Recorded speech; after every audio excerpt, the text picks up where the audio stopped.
welcome to this side event on alternative to a carbon market on Article 6.8. We are really pleased to have you here. With my colleague, we are going to try to give an overview on what could be alternative to market and carbon market. It's a topic really important for example, for us from Latin America. My name is Jean-Baptiste Boudot. I'm from the Secretary of Climate Action Network Latin America. From our perspective and our members, it's important to find some options to because within the Paris Agreement in 2015 and the COP21, it has been agreed to find options to a new option to Kyoto Protocol, and there is some new rules that have been and other definition and on the Article 6 and in particular Article 6.2 and 6.4. But today we are trying to focus on 6.8 that at ASP 58 right now there is some talks about like how we are going to be further in the information that is needed to find out this new alternative that is needed, because we do all know that carbon market has some constraints and have not only advantages, and we would like to share our position. And let me give the words to Sofia from Barranquilla+20, which is going to be our moderator on this activity. Thank you.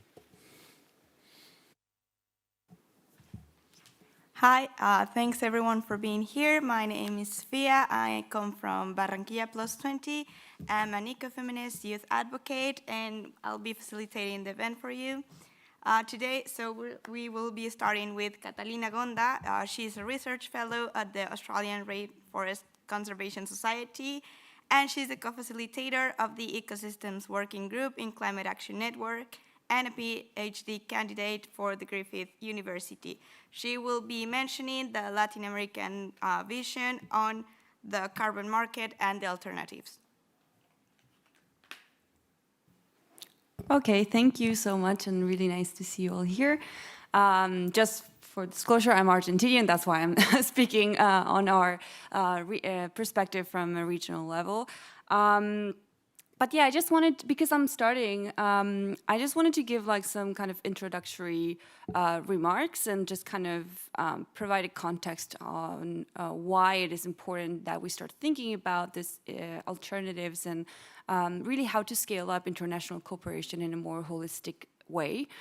So, I mean, we are all aware that we are in a very big climate emergency today. And international cooperation is at the heart of the Paris Agreement. But all the efforts so far have not been enough.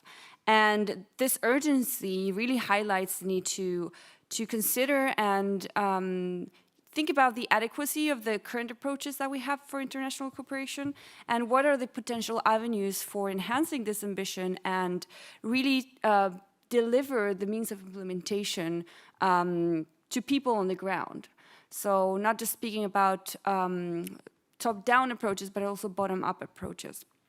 So international cooperation is captured under Article 6 of the Paris Agreement, which basically sets up 3 different approaches, 2 of which are based on market mechanisms, and right now, they've received most of the attention and efforts in these negotiations to set up. And it's really based on a very, on a very also neoliberal and market-based paradigm. But there's also this third approach, which is the non-market approach under Article 6.8, which we'll be discussing today, which has faced significant obstacles to become operational, but we are now entering a phase where it's already ready to go, and it's in full implementation mode, and can really help to scale up ambition and NDC implementation and non-state actor involvement from this year. So just wanted to highlight that Article 6, also like the Article 6.1 points out that parties can use voluntary cooperation to implement their NDCs and increase adaptation and mitigation and promote sustainable development and environmental integrity. So really we need initiatives that are not just focused on mitigation, but also on adaptation, which is unfortunately overlooked and by large underfunded when thinking about international climate finance and cooperation. And I mean, like, mitigation represents, like, by large the majority of climate finance, and I think it was like less than 10% of the climate finance that is supporting adaptation projects in Latin America. So we really need international cooperation that takes into account a more holistic approach that does not just focus on mitigation or transferring mitigation outcomes, but also thinks about how to address adaptation, sustainable development, poverty eradication, biodiversity protection as well, human rights, gender justice, and so on. So this is at the heart of 6.8 and this kind of other alternatives that we will hear from today. And it's particularly important in the Latin American context because we know that, I mean, in regions like Latin America, which are not just extremely vulnerable to climate impacts, but also face huge developmental challenges. I mean, we have huge income inequality, we have a poverty crisis, we have a huge debt crisis in many countries of the region. And also it's a very heterogeneous region, so there's a lot of different levels of economic development and social and indigenous histories across the continent. So this is a very vulnerable region, unequal region, and also it's being very much impacted by climate change right now in both rural and urban areas. And so countries are facing not just a huge economic and debt crisis, but also like loss and damages right now. So sectors like agriculture, for instance, where I'm from in Argentina, we're just facing a historic drought, which has led to the loss of like 3% of our GDP. So it's like a huge economic losses. So this is all to highlight that adaptation also needs to be at the center of sustainable development strategies. So this is just to make clear that we really need holistic approaches when thinking about international cooperation and voluntary international cooperation under the Paris Agreement. So I feel like there's a big potential for non-market approaches for the region because these have like a wider framing. And I'm sure we'll hear some concrete examples today.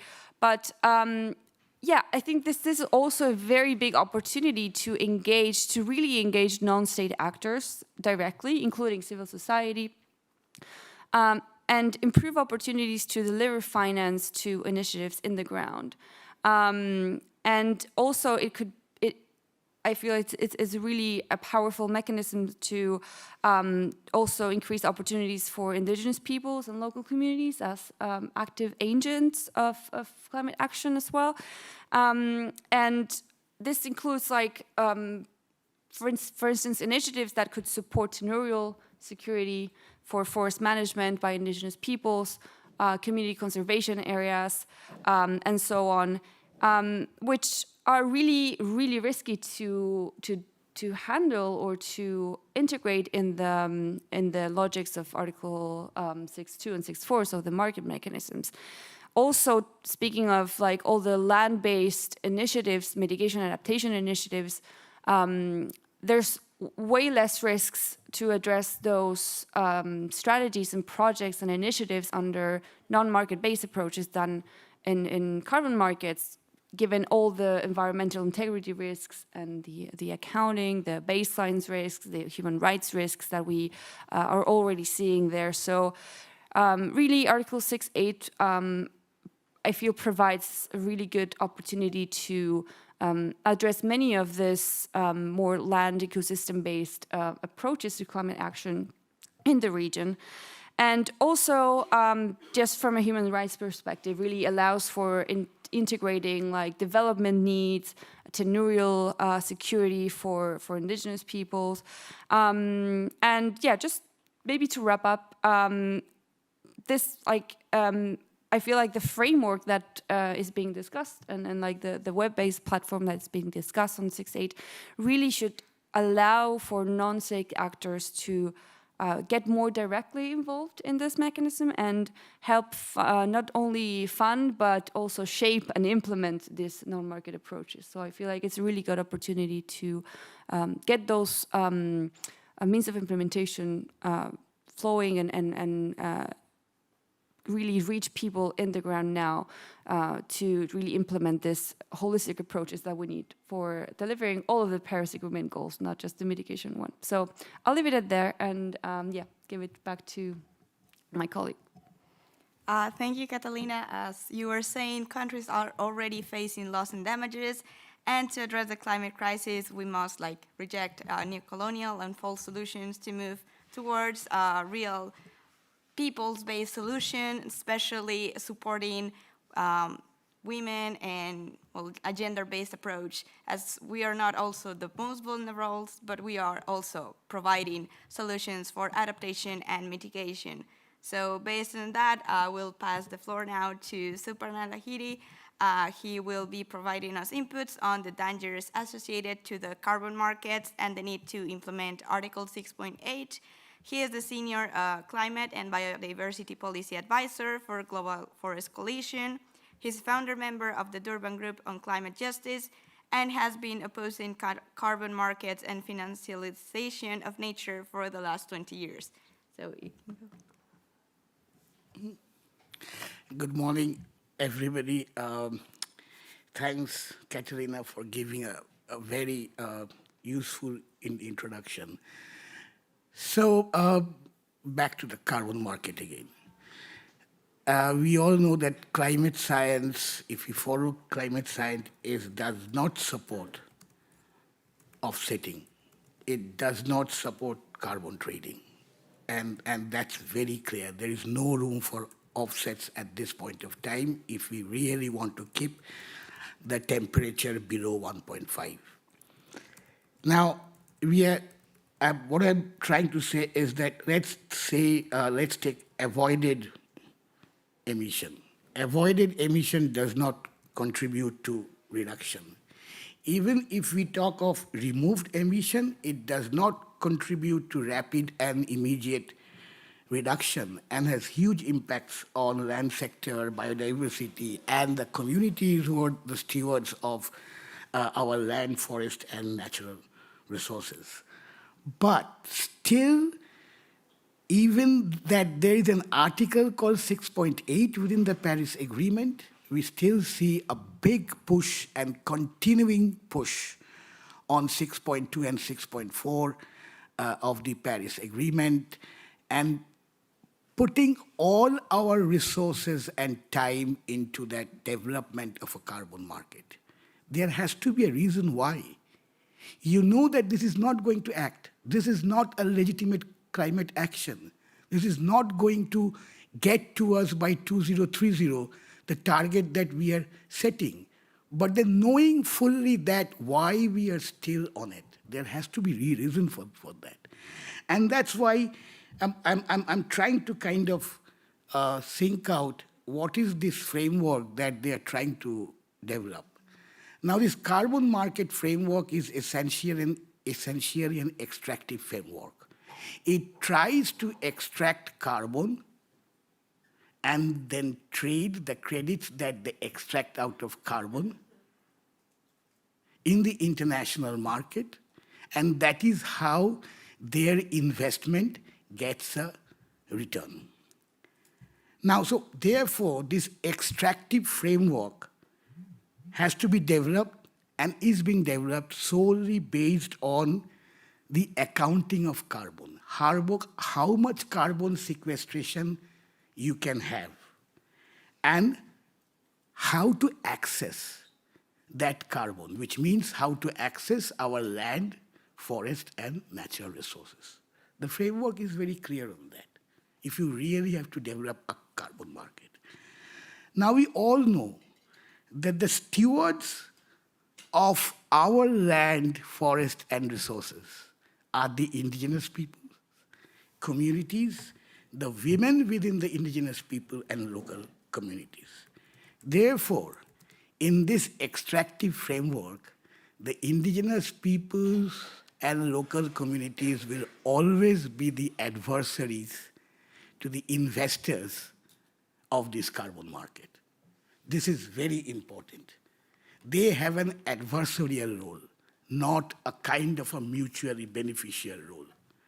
And the framework will always try to marginalize these adversaries. And so you see least participation, least intervention in the framework from the perspective of the communities, and then prefer not to have their rights recognized or prefer the violation of the rights of their communities.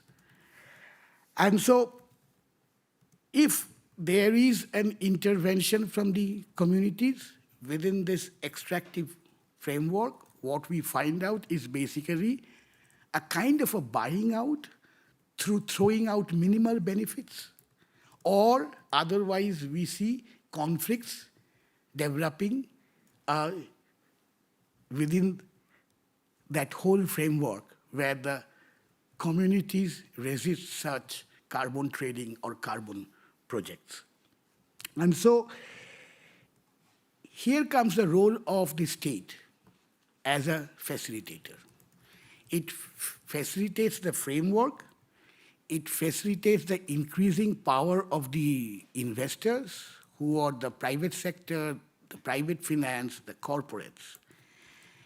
And what the corporates are gained through this framework is a easy access to land, forest, and resources, and their investment is therefore based not only per se carbon, because as I said that if you have to extract carbon, you have to get access to that carbon.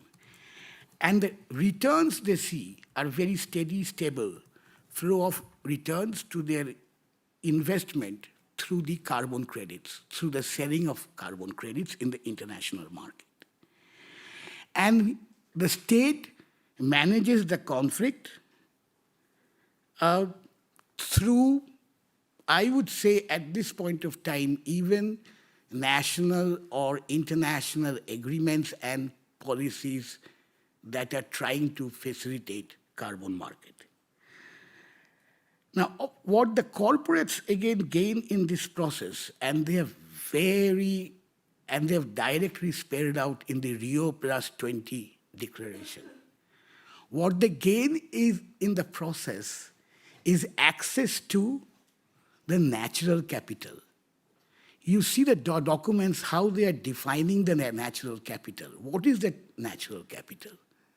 It's our land, forest, and resources. So as their investment in the natural capital will basically reproduce, and the returns will come for many, many years as long as they have access to that natural capital. This is much better at this point of time, say, thinking of the fossil fuel sector, where if we can really dig into the fossil fuel sector, the corporates and the capital is facing a huge problem of stranded assets and diminishing returns.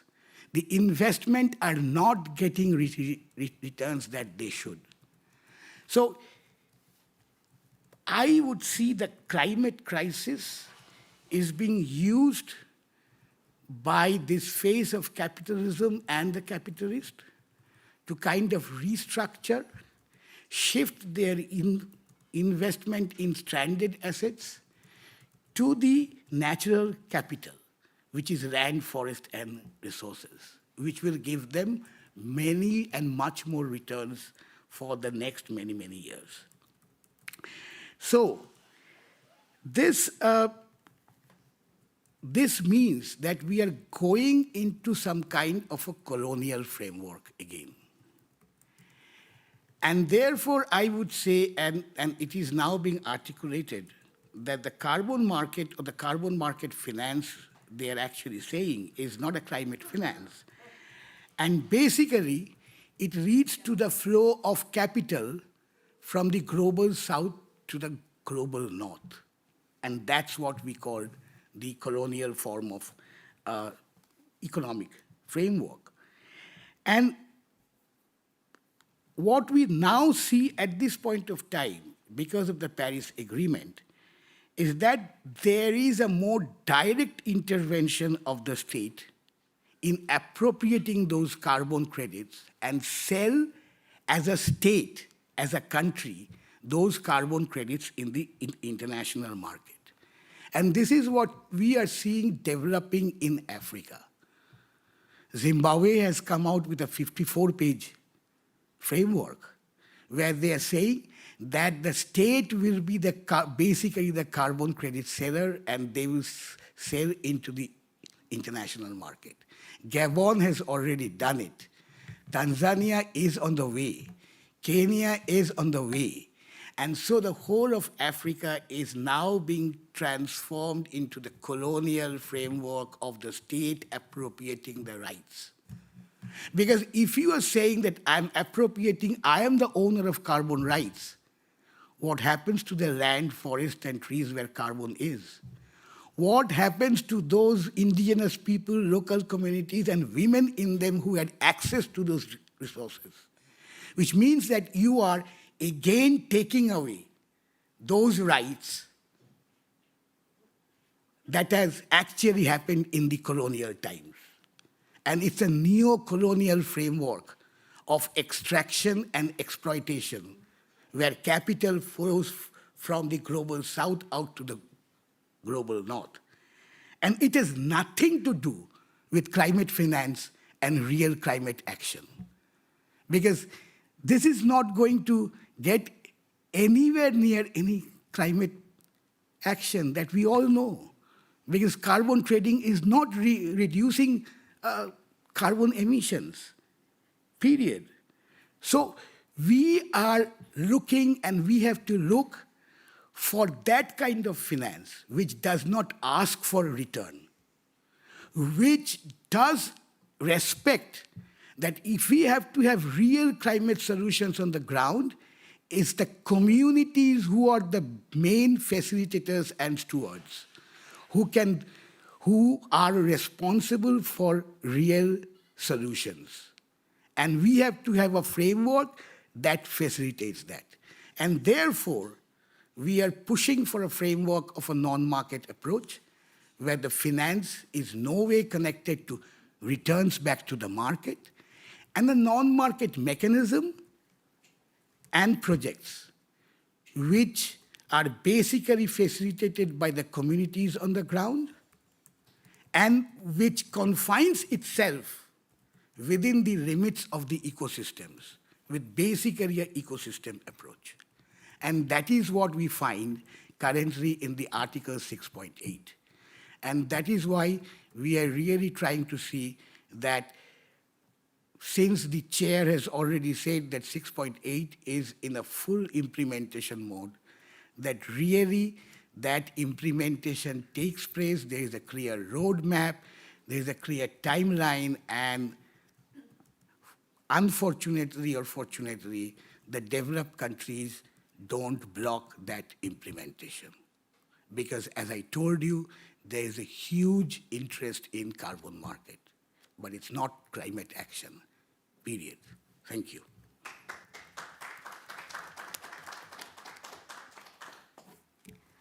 Thank you, Souparna, for that amazing intervention to highlight what you were saying. We need a community-based approach. Indigenous, afrodescendants, and peasants community has been displaced from their land to fulfill the carbon market, neo-colonial approach. and the decisions on their land have been made without them. The investments on the carbon markets are not benefiting communities, and it has continued to follow these capitalist exploitative dynamics. And that's not the real solution. We need this non-carbon market approach and more efforts and ambition on the implementation on the 6.8 article. So moving with that, I will pass now the floor to Marcus Nordgren. He will present the proposals to create sustainable and constructive incentives for a functional non-market approach. He was born in Bolivia, La Paz, Bolivia. He's a policy and advocacy advisor for the Bolivian Civil Society Platform on Climate Change, with an academic background in environmental sciences and biology from the University of Gothenburg, Sweden.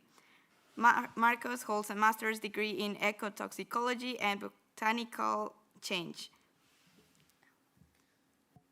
Thank you, Sofia, and also thank you for all the inputs and explanations done by my colleagues before me, on which I will try to build on my presentation. I don't know if you can hear me. I have brought you a presentation because I work better with pictures and images behind what I'm trying to say. So I wanted to start by saying that non-market approaches is a tool that we believe can become the way forward for achieving a wide and inclusive climate action for this critical decade. As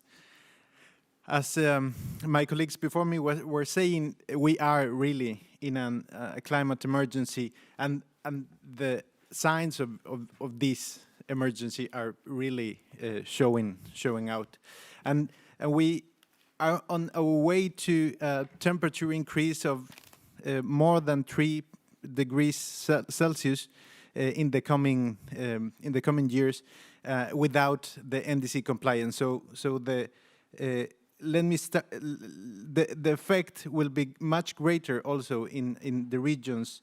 In the specific regions, such as in South and Central America, where the regional increase will be 1 degree above the global mean that is being reported by the IPCC. But not only temperatures are rising, rain patterns are changing very quickly, and we have already felt a decrease in rains throughout the Amazonas. And they are projected to still decrease and up to 20% decrease in the coming years. and the combination of these changes is, of course, getting even worse effects. The combined effects of temperature increases and rain patterns are already having effects on soil humidity, as we see it, and worsening the conditions for both agricultural practices and the sustainability of ecosystems themselves. The situation is very dire. We are not really grasping the threat that this represents, and for South America, it means very concrete threats.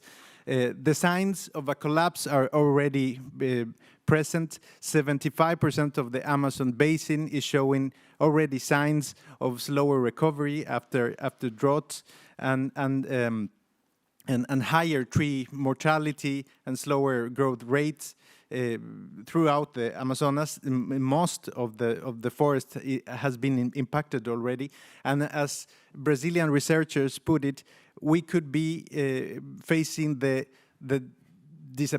loss of the forest itself within the next 15 to 30 years. We are really facing a huge threat, and we are not realizing it. But not only the Amazonas has been hit. On the other side of the continent, glacier retreat has also impacted profoundly. With only 1 degree of warming, we have lost 50% of the glaciers in the Andes. This is very concerning because these are the main sources for drinking water and for water in general, for agriculture and for animal farming, which are the main survival strategies in these regions of the world. So the situation is really getting very bad and very quickly.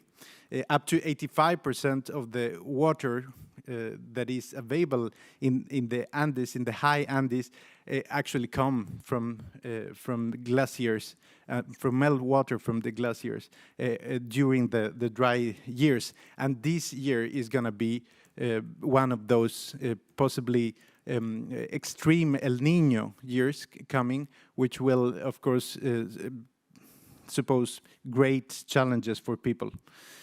And in order to avoid this deepening scenarios, we need to leave most of the fossil fuels underground, but also protect and restore ecosystems which are left. And we have this remaining carbon budget. We are meeting more than 42 gigatons each year, and that leaves us with 8 years to go before the carbon budget is already used up. But we have more than 2,900 gigatons still in deposits of fossil fuels, but 85% can't be used. So the situation is really dramatic, and sometimes it feels like this reality doesn't feel really present in the discussions we are having the last 2 weeks. Carbon markets are no way to move forward with trying to solve this great crisis because they are not designed to stop emissions. They are designed to keep them going. That's the whole idea, and that's why it is so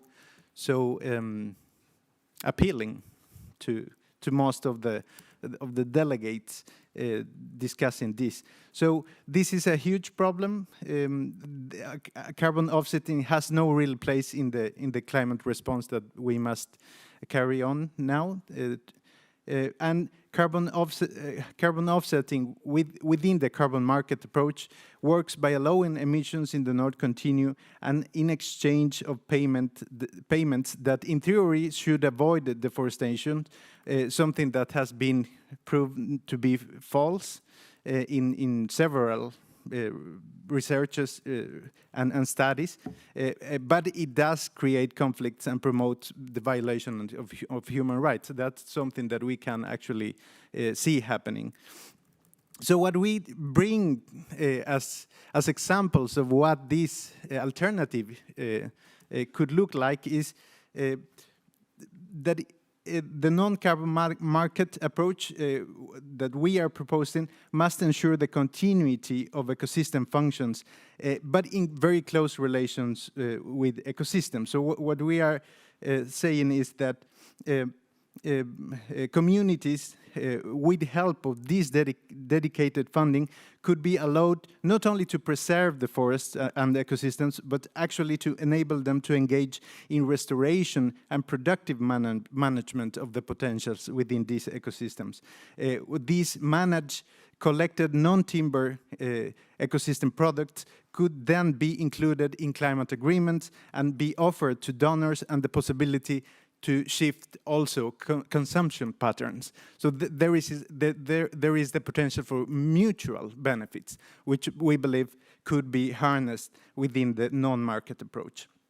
From a more systemic approach, we would like to, or I would like to bring you the example from Bolivia, the potentials of such a approach, which with only 4 collected wild forest products, as an example, with acai, wild cocoa beans, Brazil nuts, and majo palm, a not very well-known product as an example of the potentials that we have, which in combination could actually represent a greater economical potential, not only for the country, but for the local communities, a greater potential than the agribusiness with their genetically modified soil and animal farming. So these are some examples of how the non-market approach could actually be a a contribution to an enhanced climate action also from a more systemic approach. It is not only about the local realities. It could actually help to change also more systemical levels. But not only the NMAs should be thought as or limited to forest conditions or ecosystems. Traditional mountain animal farming, for instance, in the high Andes, depend on the meltwater and the wetlands that are located at high elevations, could also be included in NMA approaches by recognizing the great mitigation potential residing in these kind of ecosystems, very high in carbon and biodiversity. These characteristic highland wetlands store even higher quantities of carbon and biodiversity than tropical forest, according to studies, but are also connected to local communities who drive traditional llama and alpaca farming on them. So the synergies the synergy potentials are very big. And just to sum up, it is important to recognize that even outside the logic of carbon markets, it is important to define some basic criteria for the correct functioning of these projects and programs as a way to ensure not only that emission reductions are achieved, but to make sure also that indigenous and other human rights are complied with. And these conditions should include a broad participation in the design and planification with the indigenous consent as a requisite. Also, to be gender equality based, this project must have these dimensions. Be community-led ecosystem or have a community-led ecosystem approach, respect and guarantee ecosystem limits, and effectively rise climate ambition.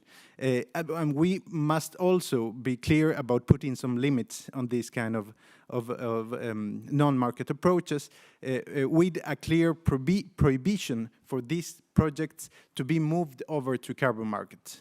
Just to be clear that we are for an alternative to carbon markets and are not prepared for these alternatives to be used as a stepping stone on the way to carbon markets. Just to finish up by saying that we strongly believe that not really ambitious climate action will be ever achieved without the involvement of local and indigenous communities that live within and make possible the conservation of the most biodiverse ecosystems on Earth. The NMAs could become the way to achieve this, and we cannot afford to miss the chance in such an urgent time that we are living. Thank you.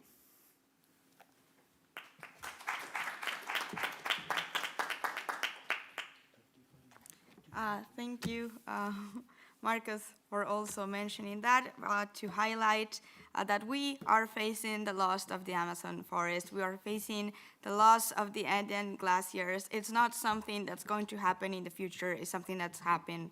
Now we need to leave the fossil fuels on the ground, and carbon market approaches are not designed to stop emission, rather to create conflicts within the communities and continue to benefit the polluters. So this meaning violations of the human rights in the communities. So right now we need a clear prohibition for projects to be moved to the carbon market approach, and we need to raise awareness for the climate ambition with a gender equity and community-based approach. So when we were mentioning that we need community-based solutions and that communities are being affected, we are aware that the climate crisis affects us all, but it affects us in a disproportionate way, especially for women and girls in the most vulnerable communities. When we talk about solutions or like looking forward to a new alternative for carbon markets, we are also saying that when we support land titling, community forestry, local governance, and agroecology, among other projects, we're also meaning benefit the access of land tenants to women. When women have land, they can provide us indigenous knowledge and also community-based approach on how to start adopting mitigation and adaptation in the communities. It's a clear example on how we move forward to this part. Also, women are one of the most exploited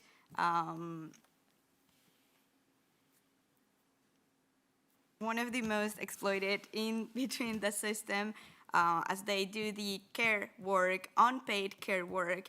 So when we talk about agriculture, they're the major workforce, and additional to that, they're the ones rebuilding the communities on the ground.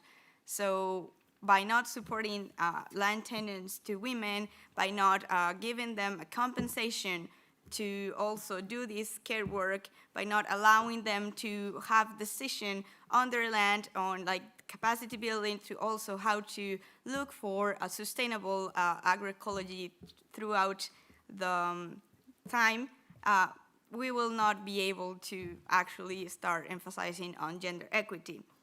So this is like this new green world we're creating. It's also about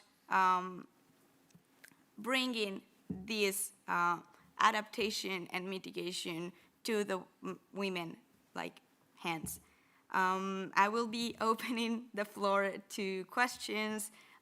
If you have anything to comment, to add. Yeah, just to say that Diego Pacheco won't be coming. He's now in discussion, so he won't be able to attend this side event. So sorry for that change in the program.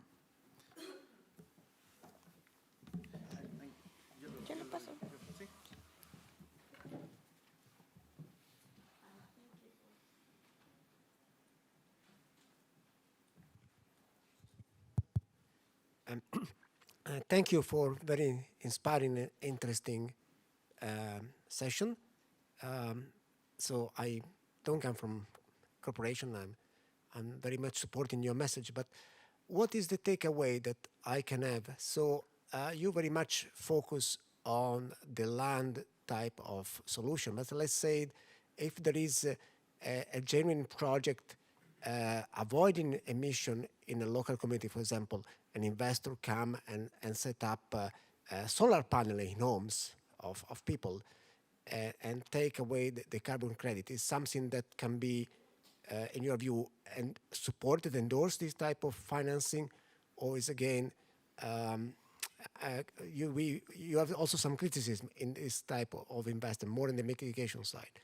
And on the nature-based solution, on the management of natural capital, I understand that it can be done as long as the financing goes directly to the local community owning the natural resources and is addition. So with this money, the local community can do mitigation, enhance the absorption of the sinks, or doing other mitigation options. So is this something that is could be supported in your views? So to understand that, and if understand well, what is not to happen is that there is no local investment, no local emission reduction, and the financing arriving stops at the general budget of a country, not flowing down to the local communities.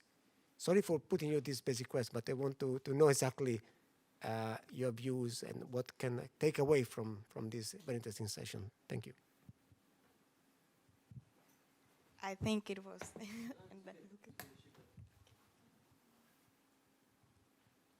Hello, good morning. I'm Camila from Greenpeace Brazil. I have two questions for, actually one question and one question. So what do you think should be the priorities for the Amazon Summit? Do you think it has some kind of space for talking about non-market solutions? Brazil is now regulating carbon markets, and the main argument for that is that there is a huge pressure in the ground from the big corporations towards the local communities with lots of violence, all kinds of violence, as we have always seen. And so the state is arguing that it's better for them to try to regulate it and try maybe to manage instead of just leaving it going the way it is now. So what do you think about this dynamics? I mean, what should be the way forward? I mean, I am obviously against carbon markets, but I know they are a reality. So is there a way that maybe we should pressure, because in Brazil, for example, I'm trying to give some pressures to make sure this legislation is the less harmful as possible. So do you have any thoughts on that? Thank you.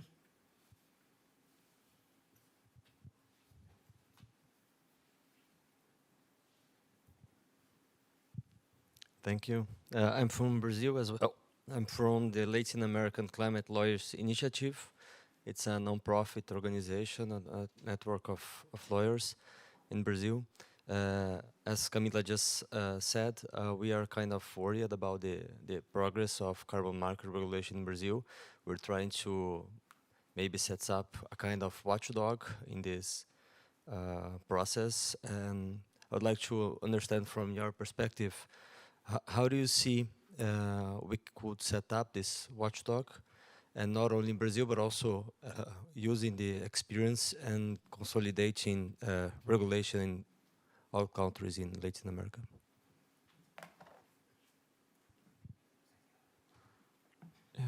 Hi, very quickly and very objectively. I'm from Brazil as well, so yeah. On behalf of Center for Environmental Peace Building, we are an organization from the US. And very objectively, every time you bring any criticism to carbon market, when we speak with corporate representatives, they ask, so what we have to do to engage? So I would love to hear from you a question. I answer for that question. Thank you. Thank you.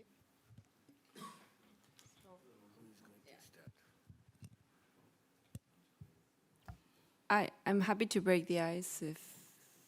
Yeah, there were many questions and I'm going to try and address most of them. Maybe on the first one, like on the main takeaways. So the idea here, so it's like we already have like 2 mechanisms, and also we have the voluntary market. So we have like plenty of mechanisms put in place to trade emissions and to trade mitigation outcomes of projects. The focus on this approach is not just to look at carbon and mitigation outcomes, but also give space to those opportunities that could harness multiple benefits in a holistic way, and that could also not necessarily allow for a good quantification of the mitigation outcome, because sometimes it's really, you face so many challenges also in terms of how to accurately quantify the mitigation outcome with robust baselines and like all this. For instance, like you mentioned avoidance. Avoidance is really risky as well. Like it's a very risky approach in a crediting mechanism, because it's like with the baselines methodologies, it's really tricky to ensure environmental integrity. So, for example, like those kinds of initiatives where you have clearly mitigation outcomes, though it might be really hard to quantify or to ensure that this is like additional and permanent. And you have also other co-benefits like for adaptation, for poverty alleviation, for biodiversity protection. So this kind of more integral approaches, that's kind of the essence of this non-market-based approaches, which I also must say, like, sometimes when we talk about non-market-based approaches, it's like seen as like just like as an opposition to markets, but it's also like a very, I mean, I feel like it's really like a refreshing and really huge like opportunity for thinking about, you know, how we address like multiple challenges through international cooperation and transnational cooperation in the case of 6-8. But yeah, so I feel like for those examples that you mentioned, those are not in the spirit maybe of this kind of avenue. And like the idea is not to trade those mitigation outcomes, but really try to fund this kind of and provide means of implementation, which could be more than finance even. Like it could be like instruments, like regulatory instruments. It could be like other means of implementation, such as like a capacity building or a technology transfer. You know, like so. Just to make it short, like that's why we were saying, and Marcos mentioned, like it's not a pathway to, you know, deliver a carbon credit or a mitigation unit to be transferred. It's more like the spirit is a different one, and he mentioned a couple of examples in the Andes with multiple co-benefits, and also like you've been working on many like of this kind of Amazon sustainable use of resources and just like harvesting fruits and everything. So anyways, just to make that clear, that that's kind of in the spirit of, I don't know if that answers the question, but that's kind of in the spirit, and that's why it's not thinking about like, you know, how to credit avoidance for like, for instance, solar panels. Just on the other two questions really quickly so I can give the floor to my other colleagues. So Brazil with the summit. So I feel like we are facing now a situation where most finance for instance, forest protection is flowing through results-based payment schemes or carbon markets. We're seeing a huge rise in demands for like carbon credits from forest protection, for instance. And this bears very big risks. As you mentioned, communities are being really kind of bullied and obliged to sign, you know, contracts, and like there's many human rights issues around that, and there's many also environmental integrity issues of crediting basically land-based mitigation outcomes.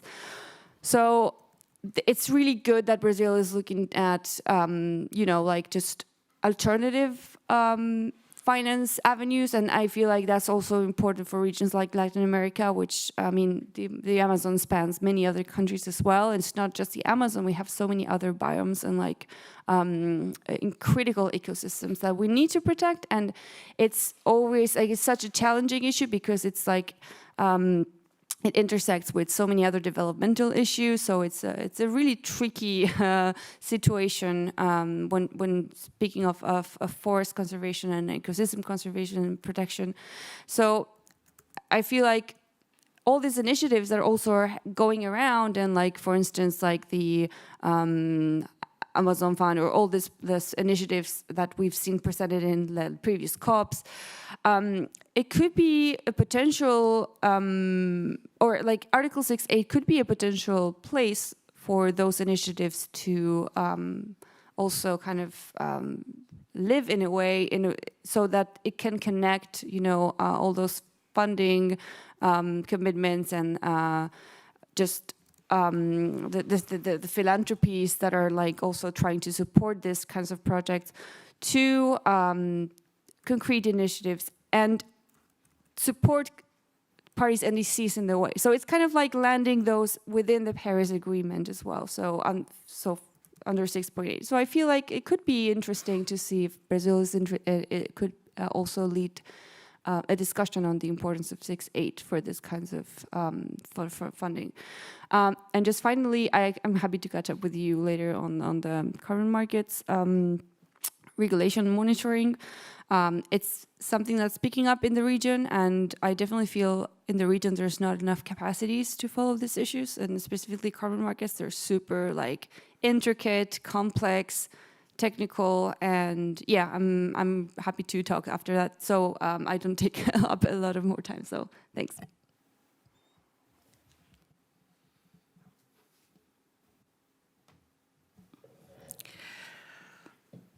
Okay. To begin with, we are for forest conservation. We are against deforestation. So obviously, there is no conflict in that. We are also saying that there has to be an energy transition, and which should be just transition. So we are not against renewables like solar power or wind power, but there are limits to that. That I'm not talking about right now. The problem is that if we really think that we need our planet to be habitable for our future generations, do the system of carbon crediting helps that or not? That's my question. If we really need to stop deforestation, we really need to see that that forest and nature is conserved, our ecosystems are conserved, so that the land sector seriously reduces its own emission. Then we also have to think that on the other side, the fossil fuel emission has to be reduced rapidly. Now, if the land sector, in the way, provides credit to the fossil fuel sector not to reduce their emission, is that the correct way to address the climate action? That's my whole point.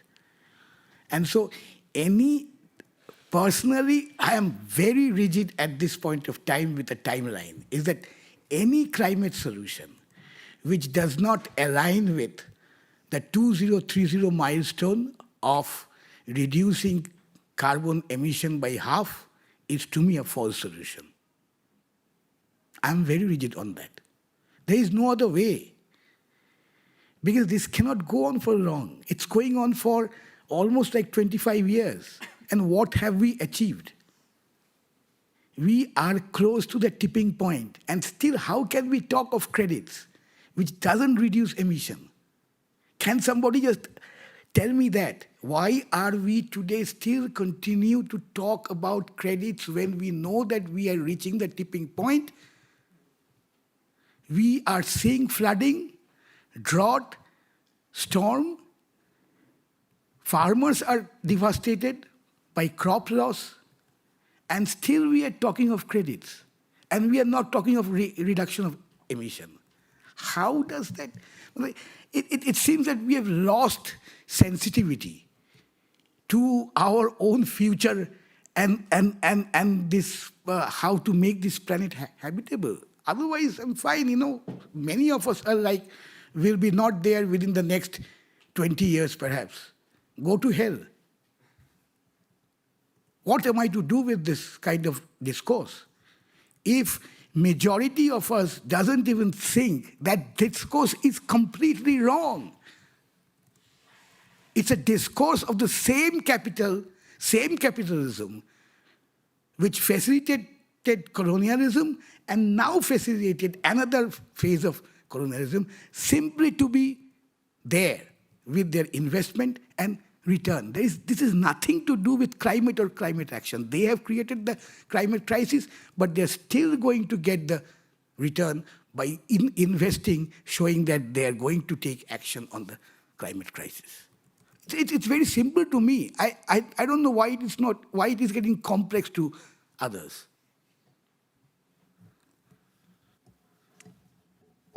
I will.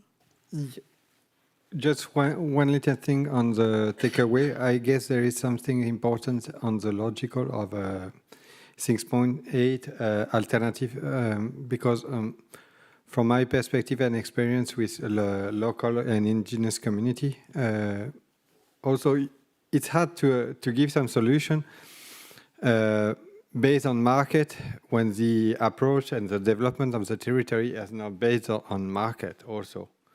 It's really, if you want to limit the impact of climate change on territories based on a logical of market is not going to be always workable. For example, if you start to do some project and it's on a place that, like, for example, just starting by the way that you need like X hours to go on the territory, you're not going to find some solutions that are not based exactly on the logical of the market. You have to find another tools to go on those territory to help them, because they are very vulnerable, and that's all who are suffering the impact of climate change for myself.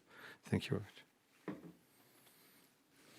Yeah, I wanted to start by saying that I agree with Souparna in the feeling that I don't understand either why we are still speaking about carbon markets and offsets in a time in which the urgency is so undeniable, and it is quite clear that these tools won't be helping us on our way forward. But we need to also develop and focus on the development of these other alternatives, these other tools. And I think it is a good sign to see so much people here thinking and trying to get into the discussion of how this mechanism could look like.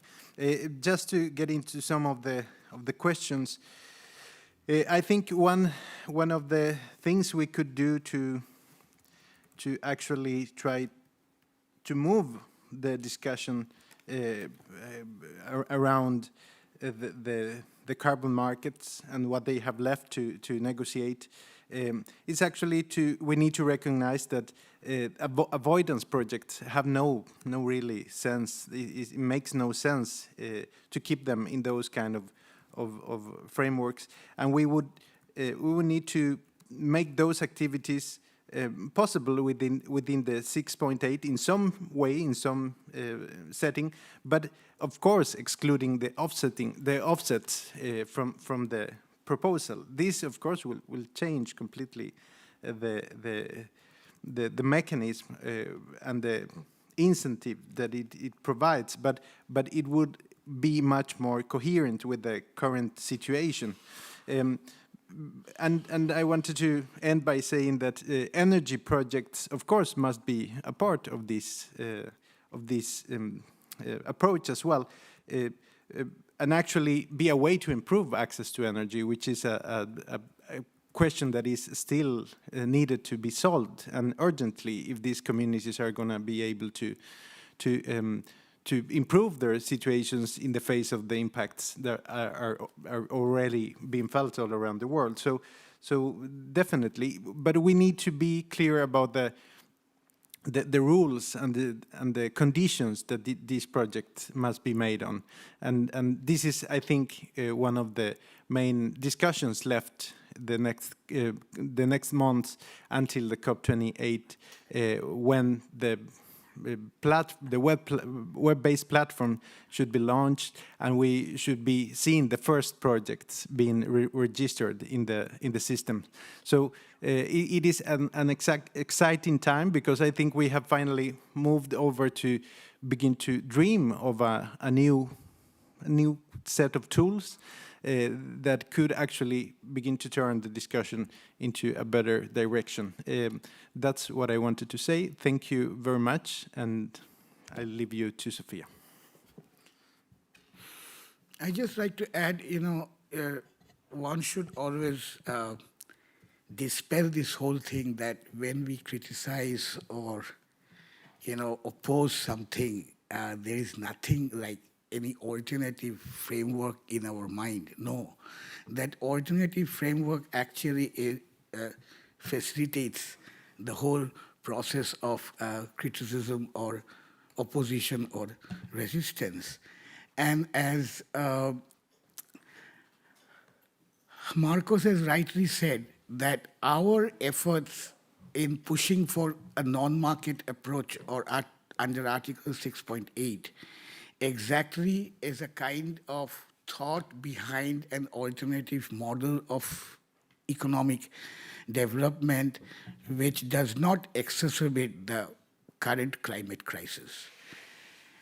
Of course, one should say that do the communities not have the right to sell their forest products or their agricultural produce in the market? Of course they have the right. And that is currently the only linkage that they have to the market, whether it's a local market or a national market. But confined within the ecosystem's limit, this market linkage actually should also challenge the inequitable commodity market that is there, which does not favor the small-scale producers. This whole new economic model should also challenge the inequitable international trade that we have at this point of time. And that is what is creating the whole crisis. At the same time, you are saying that there is finance for everything, but taking note of what is happening on the ground, the communities have never asked for finance for conserving their land and forest for centuries. They don't need that. But what they need is that relationship that they have with nature, forest and land, through which they also carve out their livelihood, has to be respected. And that livelihood linked sustainable, that livelihood has to be sustainable. Today, that sustainability is at stake. And not today, for a quite long time now. And reason for that to be unsustainable is again that equitable nature of the commodity market, equitable nature of trade. And this non-market approach should also challenge that. That framework should be challenged. And it could only be challenged from the ground itself, not through any global agreement or commitment. So that's a dream.